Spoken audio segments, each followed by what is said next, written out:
there's been books written about the role of the National Security Advisor and the National Security Council and how it has become really a center of gravity for the U.S. government and the White House in particular.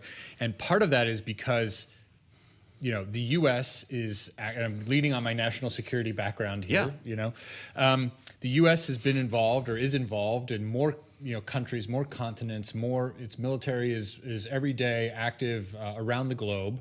And Congress, who has nominally the power to declare war and oversight over military activities and all of that, has ceded a lot of its power and authority to the executive branch, to the White House, to the president.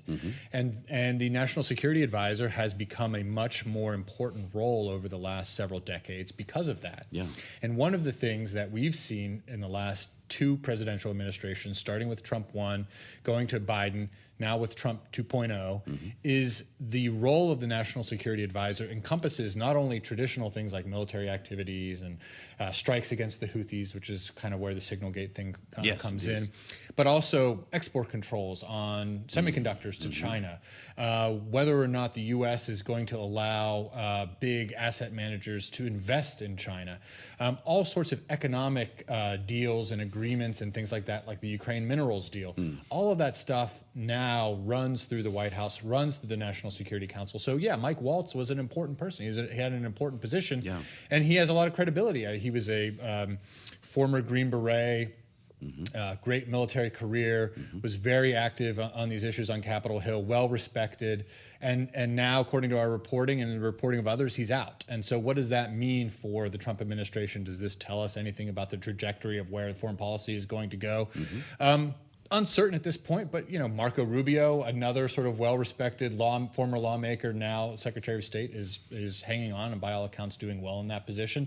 So you know, there's lots of mixed signals, but I think Mike Waltz's cardinal sin, if I could say that in this instance, was adding a journalist from a quote-unquote... It was a fat finger that he lost his job over. And I think that is sort of the when you're in this mentality that I think a lot of the Trump folks have, which is it's us against the world, and we know what's right. We have the right policies in place, and we need to be given the space to do that.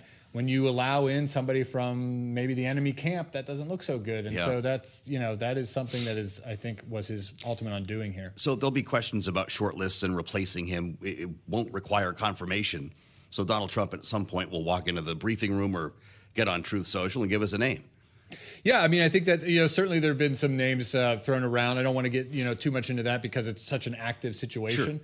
But yeah, there are reports that Witkoff is someone, for instance, who at least would be considered. Is that fair to say? Yes, I think he's, well, let's put it this way. You know, he's close to the president. Trump values relationships. He values people that appear to be getting stuff done that align with his interests, and that's Witkoff. Whether he's ultimately going to be interested in this job, you know, we don't know. And Joe, and as you and I were discussing at one point earlier, you know, there's been a lot of turnover in this job. There was turnover in the first Trump administration.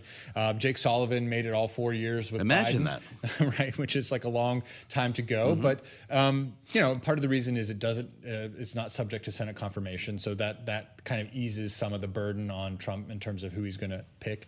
But I think you want someone who is broadly aligned with your interests, but is going to be able to work with folks on Capitol Hill and other places in order to kind of get your agenda over the line. And kind of take some fire, or at least kind of like play defense with some of those folks.